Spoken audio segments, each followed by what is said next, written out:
बच्चों, let's read the question.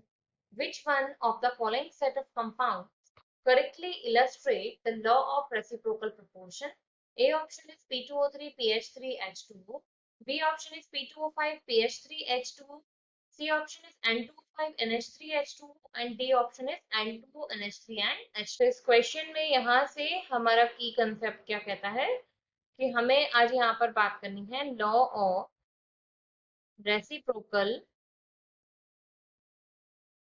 Proportion के बारे में।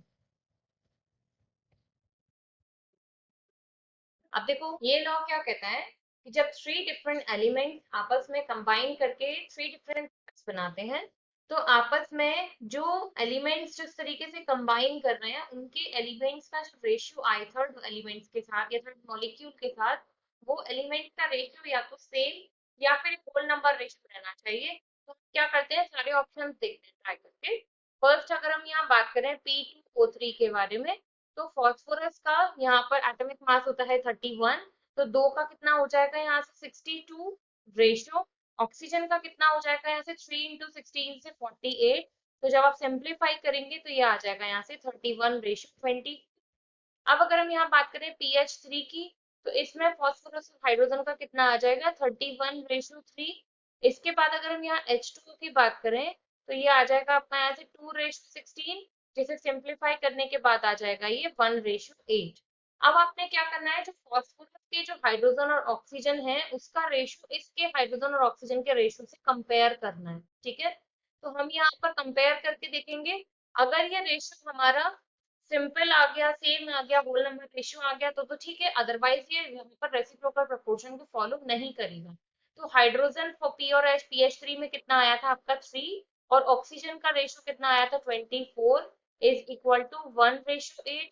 जब आप यहाँ इसे सिंप्लीफाई करोगे तो ये कितना आएगा 1 ratio 8 is equal to 1 ratio 8। तो मतलब क्या हुआ कि यहाँ पर ये रेशियो आपका कैसा आ गया सेम। तो ये आपका रेसिप्रोकल प्रोपोर्शन का लॉ फॉलो करता है। तो ए तो यहाँ पर हो जाता है बिल्कुल करेक्ट आंसर। अब बी को देख लेते हैं। बी में हमें दिया गया है P2O5, तो यहाँ पर भी हम लोग रेशियो लेकर देखेंगे तो 62 और यहाँ पर रेशियो O5 का आ जाएगा आपका 80, जिसे जब आप सिंप्लीफाई करेंगे तो ये रेशियो आपका आएगा यहाँ से 31 रेशियो 40 से। इसके बाद हम क्या करें PH3 का रेशियो लेते हैं तो PH3 का रेशियो आपका आ जाएगा यहाँ से 31 रेशियो 3 एंड H2O को कंसीडर करते हैं तो 2 रेशियो 16 से ये रेशियो आपका कितना हो जाएगा 1 रेशियो 8। अब वापस से हम वही केस करके देखेंगे कि हाइड्रोजन और ऑक्सीजन का रेशियो यहाँ से कंपेयर करते हैं। तो हाइड्रोजन और ऑक्सीजन का रेशियो जब हम यहाँ पर देखेंगे तो PH3 P2O5 में ये रेशियो कितना आ रहा है आपका 3 रेशियो 40 और यहाँ पर रेशियो कितना आ रहा था 1 रेशियो 8। तो सिंप्लीफाई भी नहीं कर सकते 3 रेशियो 40 को, मतलब क्या हुआ ये सिमिलर नहीं आया तो इसने आपका यहाँ से law of reciprocal proportion follow नहीं किया। अब नेक्स्ट को देखते हैं।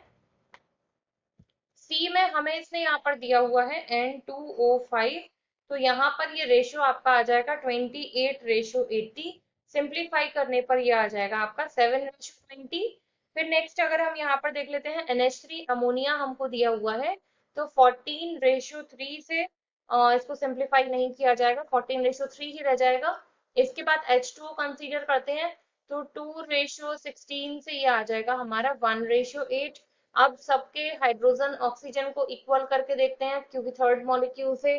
तो NH3 में हाइड्रोजन का रेशियो था 3 और N2O5 में ऑक्सीजन था आपका कितना आया 20 इज इक्वल टू 1 रेशियो 8, ये भी आपका मैच नहीं किया। अब लास्ट हम डी ऑप्शन और देख लेते हैं। तो डी में हमको यहाँ पर दिया हुआ है N2O। N2O में हमने यहाँ पर रेशियो देखा तो 28 रेशियो 16, सिंप्लीफाई करने के बाद आया 7 रेशियो 4। इसके बाद हमको NH3 दिया हुआ है तो NH3 आपका यहाँ से हो जाएगा 14 रेशियो 3। फिर हमको दिया हुआ है H2O तो 2 रेशियो 16 से ये हो गया 1 रेशियो 8। फिर सबका वही हमने हाइड्रोजन ऑक्सीजन का रेशियो कंपेयर करके देखा तो ये कितना आ रहा था आपका 3 ratio 4 is equal to 1 ratio 8, ये भी आपका यहाँ से मैच नहीं किया। तो आपका ऑप्शन ए जो है वो बिल्कुल करेक्ट आंसर हो जाता है। I hope you understood well.